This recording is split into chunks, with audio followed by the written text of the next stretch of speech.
이틀 동안 여러분과 함께 이렇게 말씀 나누게 돼서 너무 반갑고요. 또 반가운 분들도 계시고 그래서 너무 좋습니다. 저는 오늘 영광에 대해서 그리고 영광에 이르는 길에 대해서 함께 나눴으면 합니다.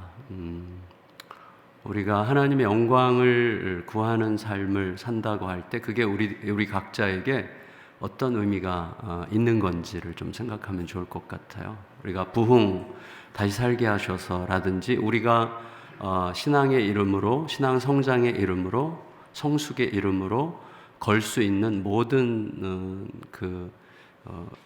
캐치프레이즈 같은 어떤 모든 구호에는 결국은 그게 하나님의 영광에 닿아 있는 거죠. 그러니까 하나님의 영광과 관련되어 있어야만 의미가 있는 것이지, 하나님의 영광과 관련이 없다면 혹은 하나님의 영광을 흉내만 내는 거라면, 또 하나님의 영광인 것처럼 약간 꾸미는 거라면 아무 의미가 없는 거죠.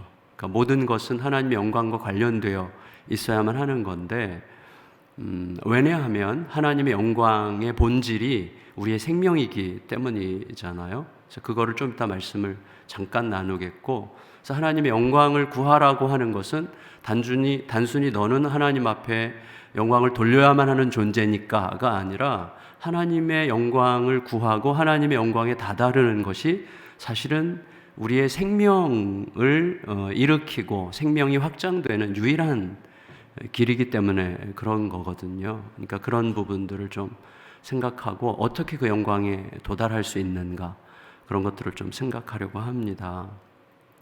우리는 영광을 좋아해요, 사실은. 그렇죠? 그러니까 영광을 다 구하죠. 그리고 어쩌면 우리가 겉으로 어떻게 겸손하게 행하느냐와 관계없이 어떤 때는 내가 굉장히 겸손한 사람으로 비춰지기를 구하는 영광을 원하죠.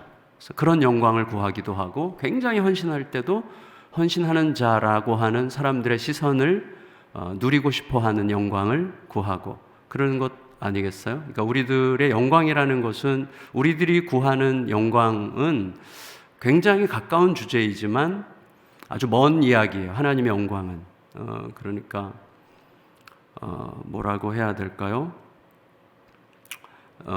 앞뒤가 다른 영광 있잖아요. 그러니까 앞에서는 막 이렇게 하는데 뒤에서는 전혀 그것과 관계없는 앞뒤가 다른 영광, 수명이 짧은 영광, 내가 진심으로 와 이거 진짜 영광입니다 라고 말하는 동안에 누군가는 뒤에서 피눈물을 흘려야 되는 영광, 이런 어떤 허위 영광, 가짜 영광, 짝퉁 영광, 싸구려 영광들이 세상에 많고 우리들도 그중 어디 하나에 가 있을지도 모르는, 사실은 저는 굉장히 최근에 아내와 아주 매우 의미심장한 에피소드가 있었어요.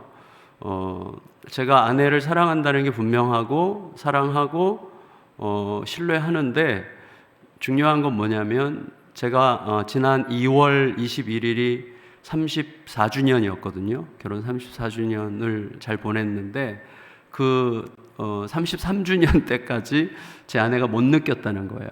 물론 사랑하고 서로 신뢰하고 잘 지내는데, 무슨 말이냐 하면 이런 거 있지 않아요? 같이 살고 별 문제 없이 사는데 이 사람이 완전히 내 사람이야 라는 확신은 아직 충분치 않은,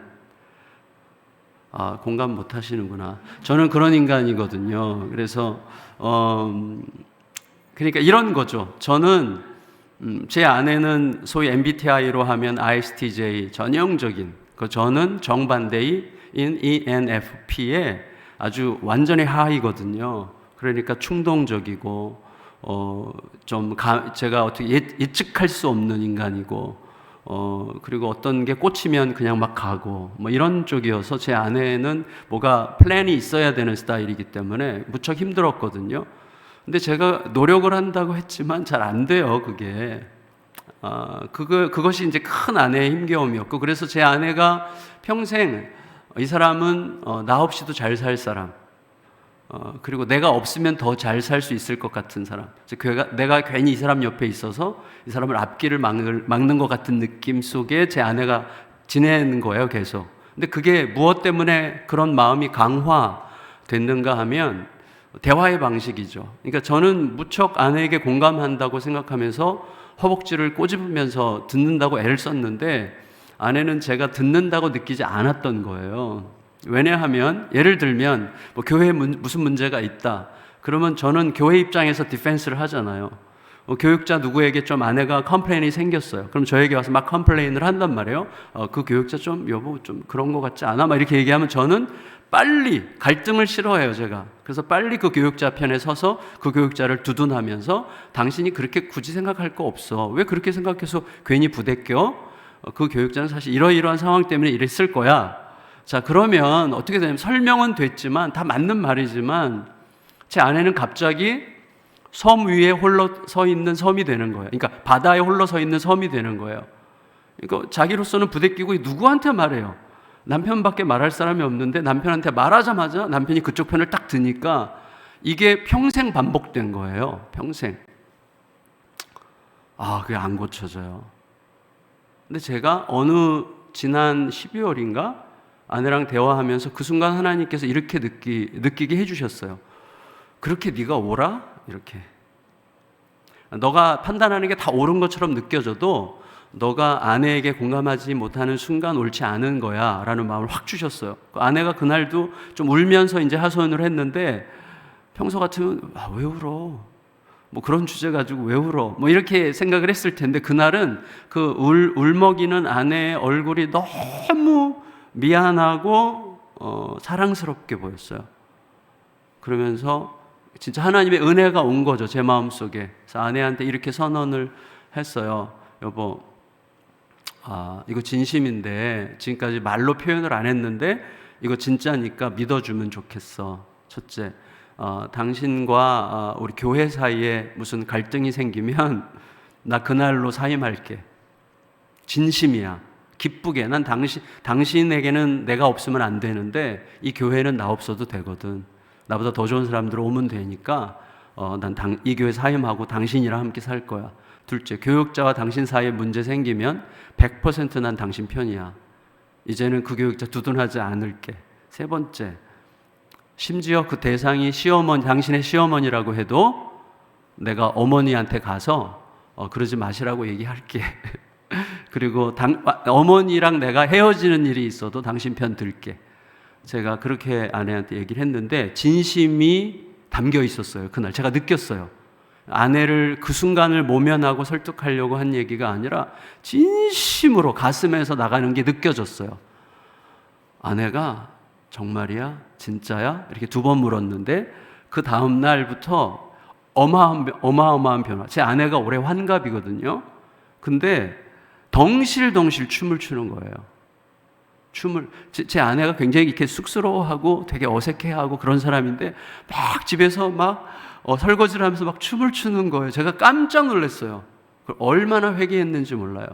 그래서 제가 가만히 생각해 보니까 아내와의 관계에서도 내가 너보다 좀 더 객관적이고 내가 너보다 좀 더 잘 알고 내가 너보다 좀 더 이렇게 정당하게 평가할 수 있는 사람이야라고 하는 자기의 포지션을 아내와의 관계 속에서 나의 포지션을 즐기는, 나의 포지션을 누리는, 나의 포지션이 확고해지는 영광을 구했던 저의 제일 큰 문제는 존재감이거든요.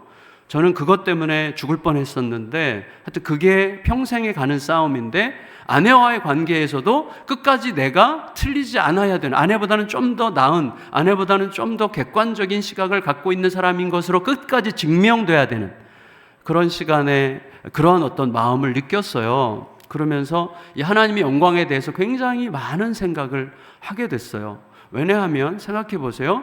하나님의 영광은 오늘 예수님의 말씀에 아까 목사님 읽어주셨는데 가룟 유다가 예수님을 배신하기 위해서 나간 후 그때 예수님께서 말씀하신 게 영광이에요. 가룟 유다가 예수님을 배신하기 위해서 집을 떠날 때, 그 모임 장소를 떠날 때 떠나자마자 예수님께서 하신 말씀이 이제 내가 영광을 받았고 나로 말미암아 아버지가 영광을 받았고 나로 말미암아 아버지가 영광을 받으셨기 때문에 아버지가 그 아들을 영광스럽게 하실 거다. 그러니까 우리 안에는 이제 영광이 충만해질 거다. 우리 안에는 영광이 분명하게 선명하게 밖으로 드러날 거다라고 말씀하신 거예요. 그러면 생각을 해야 됩니다. 무슨 생각이냐면 가룟 유다가 떠난다는 것은 예수 그리스도의 죽음의 확증이죠. 예수님께서 죽으신다는 게 이제 현실적으로 확정되는 순간이죠. 그러니까 예수 그리스도의 죽음과 하나님의 영광이 붙어 있는 거죠. 우리가 알아요. 요한복음의 주제는 예수 그리스도의 죽음이 곧 하나님의 영광이라는 것을 알거든요. 그것을 가장 선명하게 보여주는 한 그림인데, 그러면 어떤 면으로 어떻게 하나님의 영광이 예수 그리스도의 죽음과 연관되는 것이고, 그리고 그 다음에는 영광이 무엇이고, 그 다음에는 우리가 영광에 어떻게 도달하는 거냐, 이것을 짧게 말씀을 드릴게요. 첫째는 간단한 거죠. 영광은 뭐죠? 사람들에게 박수받고 칭찬받는 게 아니에요. 우리는 그것을 영광이라고 단어 자체가 오염됐는데, 영광은 뜻이 이루어지는 거죠. 뜻이 펼쳐지고 뜻이 그대로 이루어지면 영광이 되는 것입니다. 다시 말하면 이런 거죠. 하늘에 계신 우리 아버지 이름이 거룩히 여김을 받으시오며, 이름이 거룩해지는 게 영광스러운 거예요. 이름이 거룩해지는 게 영광. 그 이름은 그 이름에 걸맞다. 그래서 worthy하다. 그 이름 값을 한다. 우리가 worship하는 게 그거잖아요. 그 가치가 있다. 그 이름에 이런 모든 우리의 열망 어린 행동이 거기에 받쳐지는 게 합당하다. 이게 예배잖아요. 그게 영광이거든요. 이름이 이름으로 드러나는 게, 하나님이 하나님으로 드러나는 게, 하나님의 하나님 되심이 확증되는 게 영광이거든요. 그러니까 우리가 수모를 느낄 때는 언제예요? 누가 나를 나로 알아주지 않을 때죠. 그래서 우리가 뭐라 그래요? 나를 뭘로 보고, 이렇게 얘기하잖아요. 나를 뭘로 보고. 그럼 내 영광이 아주 수치스러워졌다는 거예요. 그러니까 영광은 그 이름이 거룩히 여김을 받고, 그러니까 그 이름이 그 이름에 해당하는 존재로 확증되는 게 영광이죠. 그러면 그 이름이 거룩히 여김을 받으려면 어떻게 해야 돼요? 뜻이 하늘에서 이루어진 것까지 땅에서도 이루어져야 되죠. 내 마음이 뜻이 이루어지는 거죠. 그러면 세상을 향한 뜻이 하늘에서 이루어진 것처럼 세상에서도 그 뜻이 이루어지는 것은 뭐죠? 세상이 다 구겨져 있잖아요. 우리들의 마음도 저처럼 평생 말씀 가르치고 하면서도 계속 구겨져 있는 게 보이잖아요. 여전히 저는 구겨져 있거든요. 제가 우리 성도님들에게 종종 하는 얘기가, 지난 한 주간 동안 여러분들이 내 마음속에 들어왔으면 오늘 안 왔을 거라고 얘기해요. 제 안에 뭐 온갖 음란과 그 다음에 질투와 경쟁, 이런 것이 막 수시로 찾아오죠. 그것과 이제 싸우면서 사는 거지 우리가 어떻게 깨끗하겠어요. 예. 근데 그런 우리들의 존재, 내 마음이 구겨져 있고, 마음이 구겨져 있으니까 관계도 구겨지고, 그러니까 말하고 나서 후회하는 말들이 얼마나 많아요. 그렇게 말하지 말았어야 되는데, 등신. 왜 또 그렇게 말해가지고, 내가 어떻게 된 거지? 도대체 왜 그렇게 말했지? 미쳤어. 라든지. 그래서 관계도 묘한. 그래서 제가 결혼 생활 35년 동안 정말 절실하게 깨닫는 게, 참 좁다. 왜 이렇게 난 쫌생일까? 왜 이렇게 속이 좁을까? 왜 이렇게 좀스러울까? 좀 더 대범하고 싶고, 정말 예수 그리스도를 닮고 싶은데 안 되는 거예요. 그러니까 내 내면이 이미 구겨져 있고, 그래서 관계가 구겨지고, 세상 전체가 전부 다 그런 어둠의 논리로 돌아가잖아요.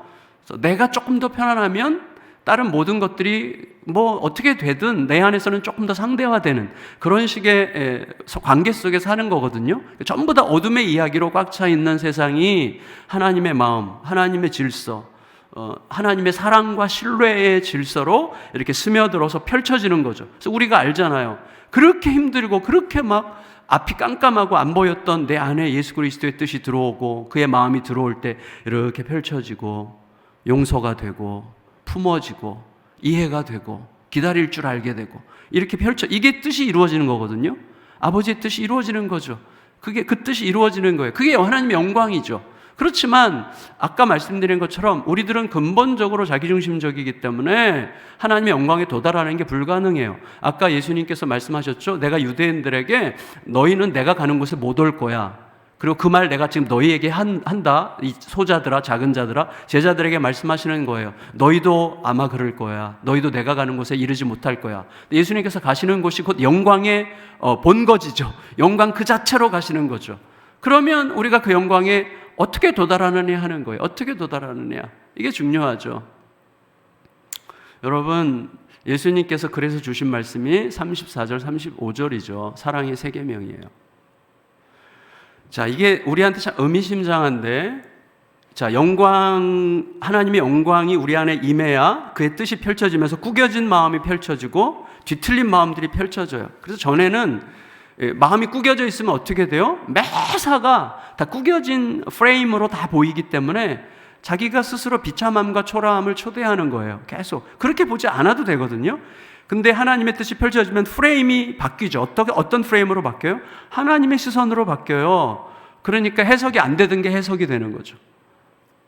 이건 말도 안 되라고 생각했던 게 그럴 수 있겠구나라고 되는 거죠. 그러면서 내 마음이 펼쳐져요. 내 마음이 펼쳐진 채로 그를 대하니까 우리의 관계도 펼쳐져요. 그러면서 세상이 점점 의심과 두려움의 질서에서 사랑과 신뢰의 질서로 옮겨가면서 하나님의 뜻이 펼쳐지고, 그리고 두려움이 있던 곳에 사랑과 신뢰가 들어오는 거거든요.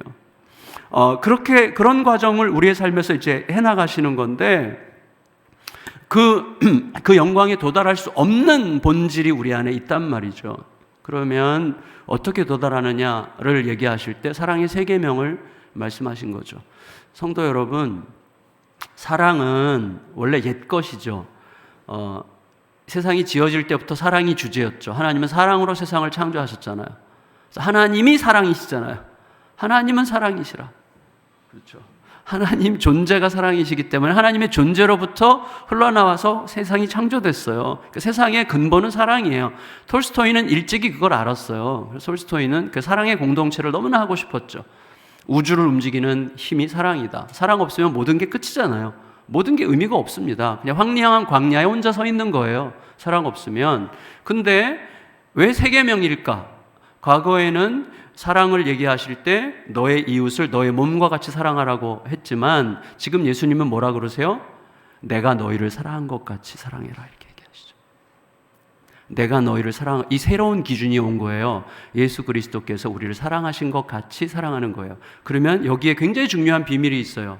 예수 그리스도께서 우리를 사랑하신 것처럼 사랑할 때 하나님의 영광에 이를 수 있는데, 그때 영광을 볼 수 있는데, 예수님이 우리를 사랑하신 것 같이 사랑한다는 것은 무슨 뜻일까요? 그냥 간단하게 우리가 알고 있는 지식들만 동원해서 한번 조합해 본다면, 예수님은 지극히 높은 분으로서 지극히 작은 우리에게 오셨죠. 지극히 높으신 분이 지극히 작은 우리에게 오셨죠. 그리고 우리에게 뭐라고 그러셨어요? 지극히 작은 자에게 가라 그러셨죠. 왜냐하면 지극히 높으신 분이 지극히 작은 자에게 오셨으므로 우리들이 그의 마음을 내 안에서 펼치려면 우리가 지극히 작은 자에게로 가야 되죠. 그래서 마태복음 25장에서 지극히 작은 자 안에 예수님이 자기를 담아두셨죠.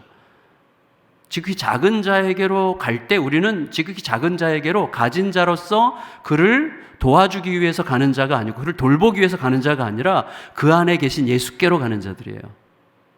지극히 작은 자 하나에게 한 것이 곧 나에게 한 것이니라. 예수님은 그 지극히 작은 자 안에 자기를 담아두셨어요. 그래서 그것에 이끌려서 가는 거예요. 자, 그러면 지극히 높으신 예수께서 지극히 낮은 작은 우리에게 오셔서 지극히 작은 자로 가라고 했어요. 거기서 하나님의 영광, 곧 지극히 높으신 분의 실체를 거기서 만나게 되는 거예요. 자, 그러면 우리가 생각해야 될 게 있는데 이거예요. 우리가 보통 지극히 작은 자에게로 가는 자를 생각할 때 굉장히 낭만적입니다. 가서 돕고 섬기고 겸손한 자세로 이렇게 반찬도 해드리고 청소도 해드리고 이발도 해드리고 목욕도 해드리고 이렇게 섬긴단 말이에요. 그리고 돌아올 때 뭔가 한 것 같은 뿌듯함, 이런 게 오는 거죠.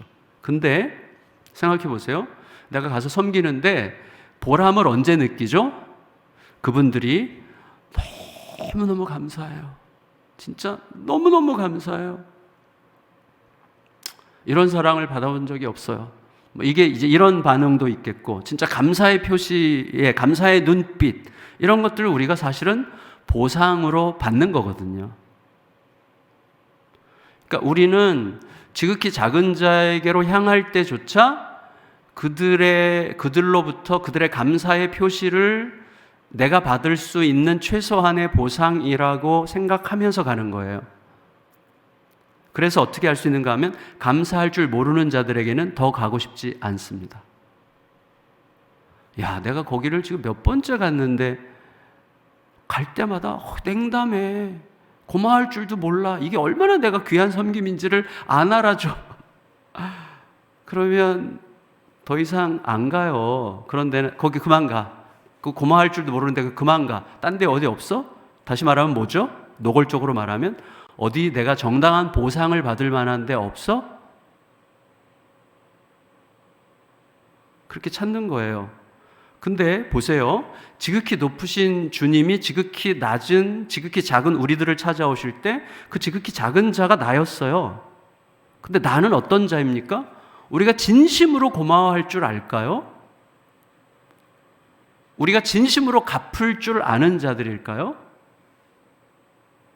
우리는 적어도 내가 생각하는 기준에 웬만한 행복이 보장되는 한에서 하나님을 사랑한다고 느끼지, 내 삶에서 감당할 수 없는 시련과 어려움들이 왔을 때 진심으로 하나님 앞에 감사할 수 있을까요? 진심으로 하나님 앞에 내 자신을 드리려고 할 수 있을까요?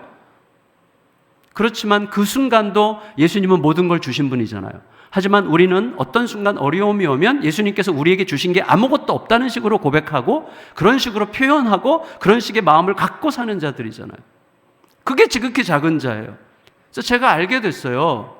지극히 작은 자는 고마워할 줄 모르는 자다. 감사할 줄 모르는 자다. 갚을 수 없는 자들이다. 아니, 갚을 생각도 못하는 자들이다. 오직 자기 필요가 너무나 크고 자기 필요가 전부기 때문에 갚고자 하는 생각, 마음조차 가질 수 없는 자들이 지극히 작은 자구나. 그래서 역설적으로 우리로 하여금 오직 아버지 하나님으로부터만 기대할 수 있게 하는 자들.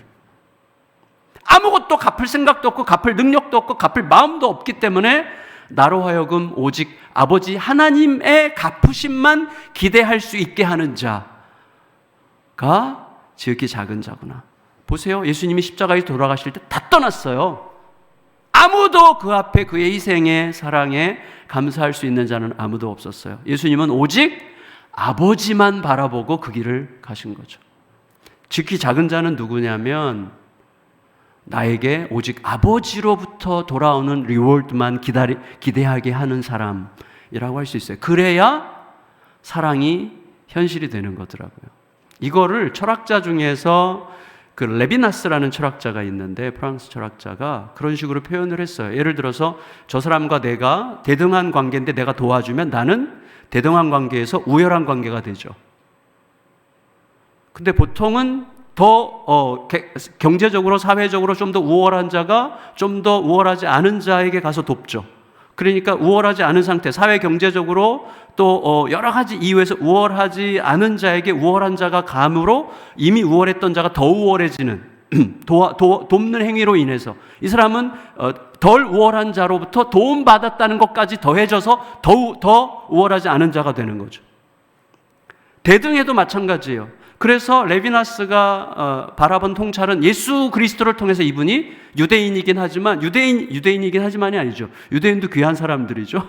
근데 유대인으로서 예수 그리스도께 집중을 했어요. 그래서 예수 그리스도를 볼 때 우리가 누군가를 돕는다는 것은 없다. 그의 필요가, 그의 간절함이 나에게 명령할 수 있어야 된다. 다시 말하면 그의 간절함 속에 예수 그리스도가 계셔서 나는 그의 필요의 종이 돼야 된다. 그때 우리는 진심으로 섬긴다는 게 무엇인지를 알게 되고 세상은 그 흐름을 통해서만 변화를 기대할 수 있다고 내다보는 거예요.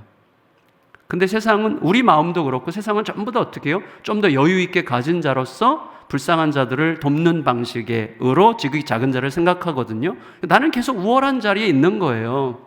근데 예수님은 종이 되셨잖아요. 우리의 종이 되어 발을 씻어주셨잖아요. 왜 그렇게 하셨겠어요? 그래야만 우리가 사랑을 받은 거니까. 요새 저희 몇 사람이 그 코치 프로그램을 배우고 있는데, 코치를 받고 있는데, 거기에서 요새 미국에서도 영어 단어에서 sympathy가 있고 empathy가 있잖아요. sympathy는 보통 연민, 동정 이렇게 얘기하는데 그거를 굉장히 네거티브한 부정적인 단어로 약간씩 변하고 있대요, 지금. 핵심은 empathy예요. 무슨 말이냐면 sympathy는 동정, 연민은 함께 우산을, 비가 올 때 함께 우산을 쓰는 사람이고 empathy, 공감하는 사람은 함께 비를 맞는 사람이래요. 사실은 우리 속에서 좀 생각을 해야 되는 영역들이 많습니다. 그러니까 예수 그리스도의 영광에 도달하는 길, 내가 대가를 기대하지 않으려고 하는 길. 제가 이 설교를 하도록 하나님께서 감동을 주신 이유가 있는 것 같아요. 그건 이제 점점 확인이 제 안에서 될 것 같은데, 제가 마지막으로 저희 그 막둥이 얘기를 잠깐 드림으로 마무리를 하면 좋을 것 같습니다. 우리 주변에 지극히 작은 자들은 많죠. 그러니까 이런 생각을 해요. 우리는 만나기가 하늘의 별 따기인 사람을 만나는 것을 영광이라고 느끼거든요. 근데 예수님은 영광을 어디다 심어 두셨어요? 언제든지 누구나 쉽게 언제든지 내가 예수님의 마음만 품으면 언제든지 만날 수 있는 사람들 속에 영광을 담아 두셨어요. 우리는 만나는 게 막 연락도 안 되고 막 비서 몇 사람 몇 단계 통과해가지고 만날 만한 그런 사람들을 만나면 막 굉장히 뭐가 있는 것처럼 느끼는데 아무것도 없습니다. 예수님은 지극히 작은 자 안에 자기 영광을 담아 두셨어요. 그들은 언제든지 만날 수 있는 사람들이고 맘만 먹으면 항상 만날 수 있는 자들이고 그들 중에 가장 대표 주자가 자녀예요. 자녀. 감사할 줄도 모르는 자녀. 고마워할 줄 모르는 자녀. 더 달라고만 하는 자녀. 속여먹고 속여서라도 더 부모로부터 갈취하려고 하는 나쁜 년들. 저는 딸만 셋이거든요. 딸만 셋. 저 위에 딸 둘은 이미 시집 갔고, 제가 손주가 지난주 목요일에 5번째 손주가 나왔어요. 그렇죠. 제가 이런 반응을 기대했어요. 제가 이제 막둥이, 제가 34, 31, 둘은 이제 미국에서 살고 있고 결혼해서 막둥이가 이제 함께 사는데, 막둥이가 저에게는 지극히 작은 자예요. 돌아올 게 아무것도 없는 자, 돌아올 거라고는 눈꽃만큼도 기대할 수 없는 자. 제 막둥이에요. 근데 이 아이는 정말 자기가 원하는 대로 살고 싶어 했어요. 고등학교 1학년 1학기 마치고 자퇴를 하고, 그리고 2년 반 동안 그냥 하고 싶은 거 마음대로 하면서 놀고, 그때 술, 담배를 배워가지고 이 딸년이 술, 담배를 하고 교회도 잘 안 나오고, 담임 목사의 딸이 교회도 안 나오고, 교회 가끔씩 오면 몸에서 담배 냄새 나고. 그게 저의 큰 선물이었어요. 하나님이 주신 선물. 저 교인들 앞에서 절대로 자만할 수 없는, 교인들 앞에서 잘난 척 절대로 할 수 없도록 하나님께서 딱 주셨어요. 근데 이 아이가 어느 날 제가 그 팀 켈러 목사님 우리 같이 모시고 세미나 할 때 전화가 왔어요. 동네 아줌마로부터. 혹시 정하윤이라는 학생 아빠냐고. 맞다고. 어떻게, 집 주소가 어떻게 돼요? 왜 그러냐니까. 얘가 인사불성이 돼가지고 동네 정자에 누워있는 거예요. 만취하셔가지고. 진짜 나쁜 년이에요. 그래가지고 그 동네 아줌마가 전화 어떻게 되라고 저한테 저희 집 주소를 물어봐서 거기다 이렇게 비밀번호까지 제가 알려줘가지고 넣어놓고 가셨어요. 그 다음날 아침에 제가 어땠겠어요? 난리가 났죠. 너 솔직히 술, 담배 피는 거 아빠가 괜찮아. 아빠도 고2 때 끊었으니까. 근데 상관은 없는데 중요한 것은 안 들키게 해야지. 딸은 아빠 체면은 둘째치고 그걸 보는 저희 동네는 좁아가지고 저희 동네 성도들이 어디 가나 좀 있거든요. 그러니까 너 성도들이 그거 보면 아빠가 전하는 말이 들어오겠냐? 이제 이런 식으로 이제 얘기를 하면서 막 야단을 쳤더니 얘가 울면서 오히려 막 나를 야단을 쳐요. 아빠는 말이지. 아빠는 목사라서 모르는 거야. 이러면서. 그래서 하는 얘기, 결론은 뭐냐면 자기 아빠가 목사라는 사실을 아는 사람이 하나도 없는 곳에서 살고 싶대요. 자기는 하나님을 인격적으로 만난 적이 없대요. 아빠 때문에 어떻게 그 분위기에 휩쓸렸지, 솔직히 자기는 아빠가 목사라는 것을 아는 사람이 아무도 없는 곳에 가서 살고 싶대요. 동네에서 누구 만나면 정 목사님 딸이구나. 이게 너무 싫다는 거예요. 너무 싫대요. 아빠를 그렇다고 막 싫어하는 건 아니겠죠? 근데 어쨌거나 그래서 그렇게 한번 해봐. 그래가지고 이 아이가 그로부터 2년 동안 6개월 노량진, 6개월 부산, 6개월 수원, 6개월 천안에서 집 나가서 살았어요. 2년 동안. 그 2년 동안 저희 부부에게는 죽음의 시간이었어요. 죽음의 시간. 그러니까 하나님을 그 아이에 대한 하나님의 뜻을 신뢰하지 않으면 하루도 견딜 수 없는 시간이었어요. 근데 하나님을 신뢰하긴 하지만 너무 두려운, 하나님을 신뢰하긴 하지만 이 아이에게 무슨 일이 생기면 어떡하지? 그래서 그냥 이 아이를 위해서 기도할 때마다 항상 그런 기도를 했던 것 같아요. 하나님, 임신해가지고 들어오면 이제 아빠의 노파심이죠. 그때도 사랑할 수 있는 힘을 주세요. 이게 저의 기도였어요. 늘 하여튼 부부에게는 너무 힘든 진짜 죽음 같은 시간을 보냈는데 이 아이에게는 오직 사랑만 느끼게 하자. 우리가 이 아이를 신뢰한다고, 이 아이를 믿는다고, 이 아이를 사랑한다고 느끼게 하자. 예수님이 우리를 그렇게 대하신 것 같아. 예수님이 우리를 그의 사랑으로 굴복시키셨지 다른 어떤 걸로 굴복시키지 않았어. 그러므로 이 아이도 그 사랑에 굴복하면 좋겠어. 이렇게 서로 얘기하면서 막 그 피눈물의 죽음 같은 시간을 보냈는데 작년 12월에 연락이 왔어요. 집에 들어가서 지내고 싶다고. 그 대학 가겠다고. 그래서 사이버 대학교 등록해서 지금 대학을 등록해서 다니고 있고 열심히 공부하고 있고 들어와서 지금 저랑 얼마나 우정이 깊은지요. 1월부터 지금까지 둘이서 진짜 너무너무 친해요. 얘기하고 또 제가 얘가 학교가 저기 상도동 쪽에 있는데 거기까지 또 일주일에 4일씩 또 학교를 가더라고요. 사이버 대학도. 거기를 또 데려다 주고 월요일 같은 때는 제가 일부러 거기까지 픽업하고 같이 아침 먹으면서 얘기하고 서로 마음 깊은 얘기들을 하고 너무 행복해요. 요즘에 이 아이가 완전히 돌아왔다고 확신하진 않습니다. 그럼에도 불구하고 저는 이걸 느껴요. 지금 하나님의 영광을 맛보고 있어요. 그러니까 모든 걸 잃어도 이 아이와 이 대화를, 이 아이와 사랑의 신뢰의 교감을 얻은 것으로 다른 모든 것들을 대신해도 괜찮을 만큼의 뿌듯함, 이게 영광이에요. 아버지 뜻이 이루어져 가는 영광. 그걸 보는 거예요. 제 안에서 생명이 막 살아나고, 그러니까 저희 가정의 생명이 막 살아나고 너무 서로 행복한 거예요. 지옥 같았었지만 지금 너무 행복한 생명이 흐르는 생수의 강이 흐르는 거죠. 여러분, 우리들의 마음속에서 그런 그런 시선을 갖지 않으면 우리가 아무리 많은 말을 해야 우리는 결국은 종교 싸움 하는 거예요. 내가 투자한 만큼 거두려고 하고 그래서 이렇게 해야 돼, 저렇게 해야 돼, 막 이것만 하다가 가는 거예요. 되지도 않을 거를. 예수님께서 왜 그 길을 가셨는지, 예수님께서 왜 그렇게 보여주셨는지를 다시 한번 마음에 깊이 생각함으로 진정한 부흥이 일어나면 어떻게 되죠? 사람들이 붙게 되어 있어요. 거기에 생명의 냄새가 나기 때문에 붙어요. 듣고 싶어 해요. 귀를 기울여요. 생명이 저절로 확장되어가는 거룩한 은혜가 부흥이라는 이름으로 일어나게 될 줄 믿습니다. 그 은혜를 충분히 경험하시는 우리 각 사람, 우리들의 가정, 우리 제가 신뢰하는 이 후배님, 우리 강영구 목사님과 이 더 시티 사랑의 교회 안에 충만하시기를 예수님의 이름으로 축원합니다. 아버지 하나님.